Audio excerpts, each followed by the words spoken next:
जय हिंद साथियों। मैं एसपी ठाकुर आप सभी का हार्दिक वंदन करता हूं। दोस्तों, आज बात करेंगे एनसीईआरटी वन लाइनर फैक्ट, जो कि जीव विज्ञान के टॉपिक श्वसन तंत्र से संबंधित हैं। तो चलिए दोस्तों, वीडियो स्टार्ट करते हैं। NCERT one liner.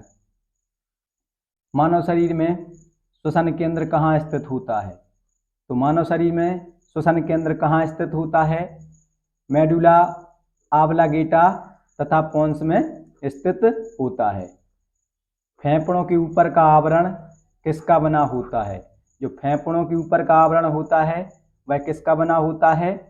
तो प्लूरल कला का बना होता है। सर्वाधिक CO2 का परिवहन किस रूप में होता है? सर्वाधिक जो कार्बन डाइऑक्साइड होती है ना, उसका परिवहन किस रूप में होता है?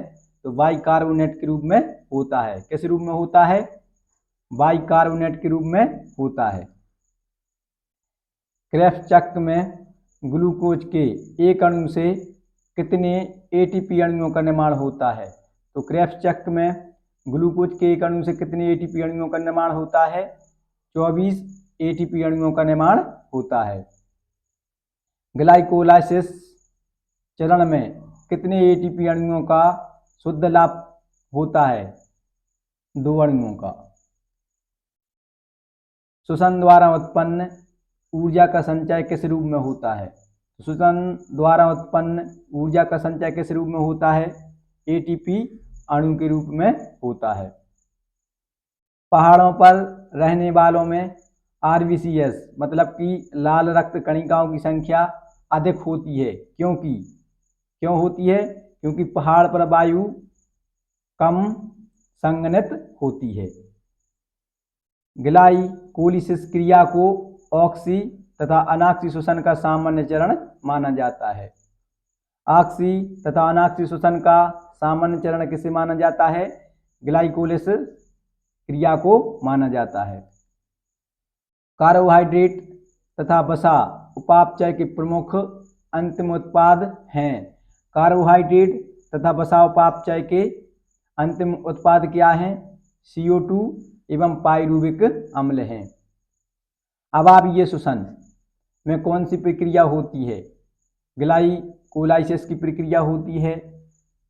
मानव में श्वास दर प्रति मिनट लगभग कितनी होती है? तो 12 से 15 बार मानव 1 मिनट में सांस लेता है। ऑक्सी श्वसन की क्रिया कोशिका के किस भाग में संपन्न होती है? तो कोशिका द्रव्य एवं माइटोकॉन्ड्रिया में ऑक्सी श्वसन की क्रिया संपन्न होती है। क्रेब्स चक्र की क्रिया किस कोशिकांग में संपन्न होती है? जो क्रेब्स चक्र की क्रिया है वह किस कोशिकांग में संपन्न होती है? तो माइटोकॉन्ड्रिया में संपन्न होती है। फेफड़ों में गैसों का आदान प्रदान किसके द्वारा होता है? तो रुधिर मतलब कि रक्त के द्वारा होता है। श्वसन में बाहर निकली वायु में CO2 की लगभग कितनी प्रतिशत मात्रा होती है? श्वसन में जब वायु के रूप में कार्बन डाइऑक्साइड निकालते हैं तो कितने % मात्रा होती है? 4% मात्रा होती है। अधिकतर कीट किस प्रकार के श्वसन की क्रिया करते हैं? तो श्वास नली प्रणाली के द्वारा। शीत निद्रा के दौरान मेंढक किस अंग से श्वसन करता है? तो केवल त्वचा से मेंढक शीत निद्रा के दौरान श्वसन करता है। यातायात पुलिस शराब के नशे वाले व्यक्ति की श्वास जांच में किस गैस के मिश्रण का प्रयोग करती है?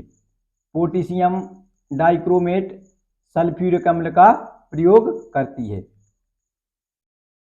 श्वासोच्छ्वास में बाहर निकाली वायु में ऑक्सीजन की कितनी मात्रा होती है?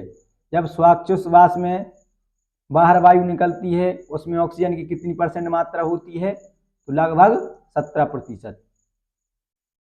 श्वसन में रुधिर का कौन सा घटक O2 का अवशोषण करता है? श्वसन में रक्त का जो कौन सा घटक होता है जो ऑक्सीजन का अवशोषण करता है? तो लाल रक्त कणिकाएं आरबीसी O2 का अवशोषण करती हैं।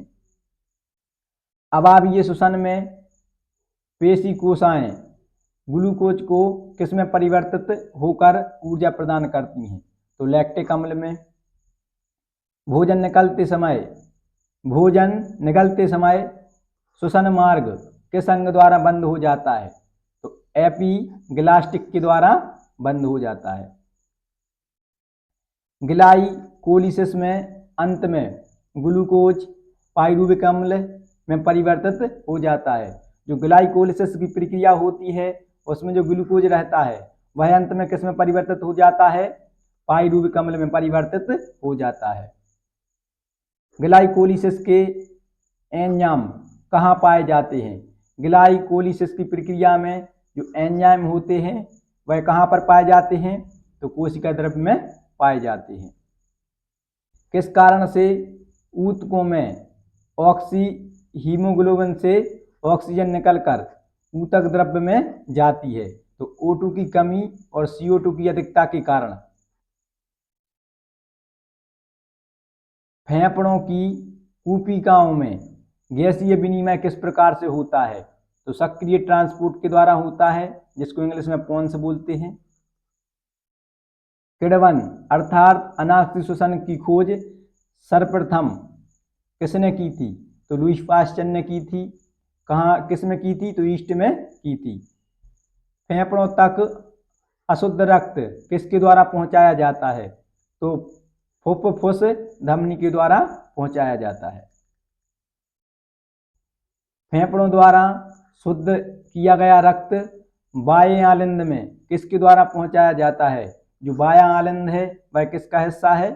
हृदय का एक भाग है। तो फुफ्फुस शिरा के द्वारा बाह्य आलिंद में शुद्ध रक्त पहुंचाया जाता है। श्वसन गुणांक का मापन किस यंत्र से किया जाता है?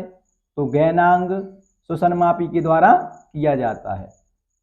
ऑक्सीजन की कमी के कारण शरीर के ऊतकों में ऑक्सीजन की कमी होना क्या कहलाता है? हाइपोक्सिया या अनोक्सिया कहलाता है। एक स्वस्थ वयस्क व्यक्ति में हृदय के धड़कने की औसत दर कितनी होती है? तो एक स्वस्थ व्यक्ति का हृदय 1 मिनट में कितनी बार धड़कता है? 72 बार धड़कता है। श्वसन क्रिया में वायु के किस घटक की मात्रा में कोई परिवर्तन नहीं होता है? सांस लेने और छोड़ने के दौरान में वायु की वह कौन सी वायु है जिसमें ना तो कोई कमी आती है और ना कोई बढ़ोतरी होती है? तो वह कौन सी गैस है? नाइट्रोजन है। दोस्तों, तो ये थे श्वसन तंत्र से संबंधित सभी महत्वपूर्ण NCERT one liner fact. I hope आप सभी के लिए जानकारी अच्छी लगी होगी। अगर आप सभी के लिए जानकारी अच्छी लगी हो तो वीडियो को लाइक और चैनल को सब्सक्राइब कीजिएगा। मिलते हैं आप सभी को नेक्स्ट वीडियो में। तब तक आप सभी के लिए जय हिंद।